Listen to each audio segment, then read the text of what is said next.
Hey foodies, and welcome back to Cooking with Kiana. Boy, do I have another delicious recipe for you guys to try today. Today I'm going to be making Philly cheesesteak sliders. They are absolutely delicious and you guys are going to love them. So let's get started.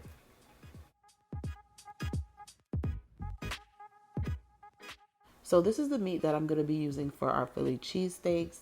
I'm using 3 New York strips, and you're just going to go ahead and chop that into small pieces. The thinner the better. If you have a ribeye, you can use that as well.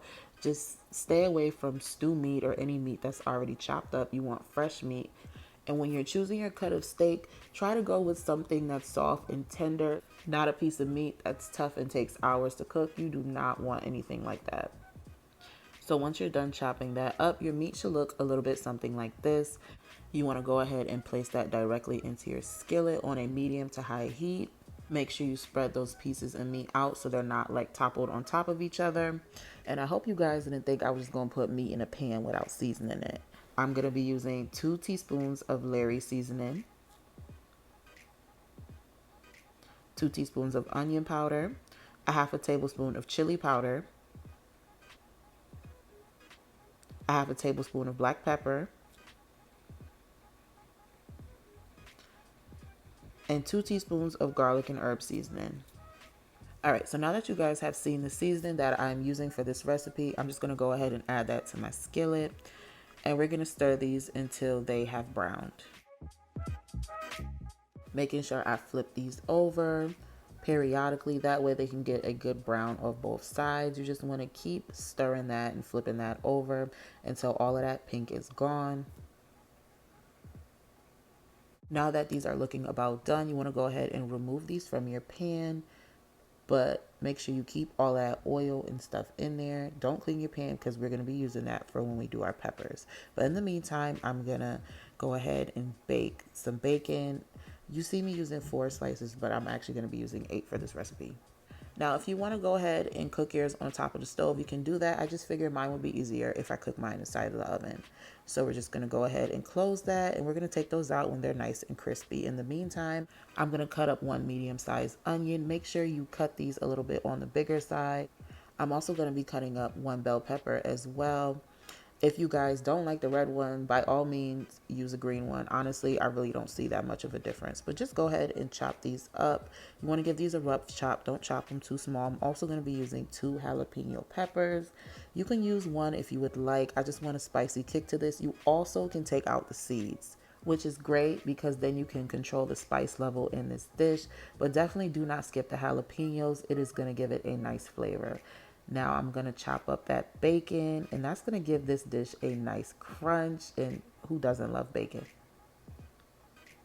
Now I'm going to take some of that bacon grease that we cooked our bacon in, and I'm going to add that into our skillet along with adding in those onions, the jalapenos, and the mushrooms, and you're just going to go ahead and give that a good stir. We want this to cook out a little bit. I'm also going to add in about 2 teaspoons of complete seasoning to this. Just want to go ahead and stir all of this in until our mushrooms is cooked. Once they start to soften up a little bit, then we're going to add in those peppers last because we do not want to overcook those. All right, so once your peppers start to soften a bit and your veggies look cooked like this, you want to go ahead and remove them.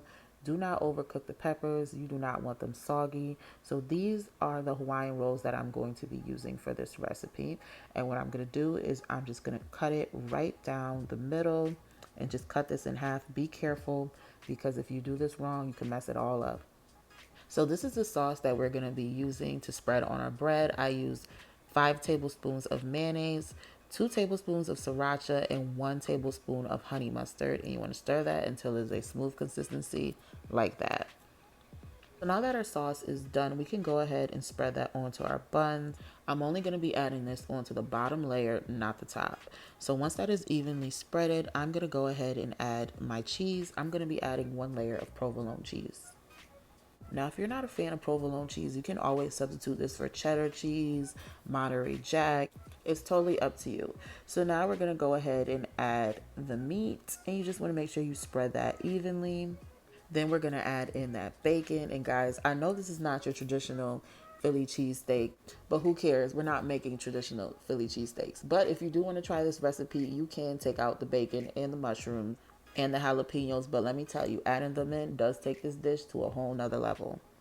All right, so now I'm going to go ahead and I'm going to add in another layer of cheese. I'm going to be adding American cheese. And then lastly, we just take our buns and we place that on top. Then in a separate bowl, I'm going to add a half a stick of butter, a tablespoon of garlic paste, and a handful of fresh parsley.